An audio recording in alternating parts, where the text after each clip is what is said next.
16 number question यही बात करता है, average of cube of 45 positive integer, 1 से लेकर के मेरे भाई 2 का क्यूब, फिर 3 का क्यूब, इस तरीके से करके यहाँ पर जो है चीजें हमारी कहां तक जा रही है 49 तक। अब मैं आपको फिर से वो चीजें दो रिमाइंड करवा देता हूं कि क्यूब वाले केस में सम कितना होता है और एवरेज कितना होता है, हम इतनी बार लिखेंगे कि तुम्हें यहां पर याद हो जाए।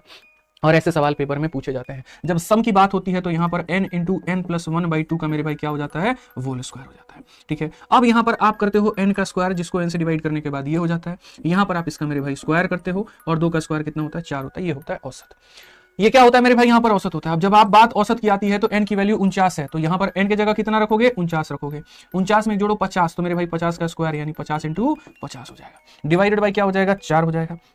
अगर हम देखें 2 को 2 से काटेंगे, 2 से 25 बार में, और 2 से कितनी बार में काटेंगे, 25 बार में। कुल मिलाकर के कितना होगा 49, और यहाँ पर 25 कितना हो जाएगा, 625 हमारा करेक्ट होगा। अब मेरे भाई तुम एक बार गुना करके देख लो ना, तो मेरे भाई यहाँ पर सीधा सीधा इसका उत्तर है मेरे भाई 50 इंटू इतना 3 अंक 2 अंक, मेरे भाई कभी भी इतने छोटे छोटे आंसर होंगे नहीं। ये तुम्हारा आंसर हो जाएगा 30,625, क्योंकि मेरे भाई 625 इंटू 50 मेरे भाई यहाँ पर सीधा हो जाता है 31,625, उसमें से कम कर दो तो मेरे भाई यहाँ पर जो है ये सही हो जाएगा। कितना हो जाएगा, 30,625। बिल्कुल हमारा सही उत्तर ऑप्शन नंबर 8।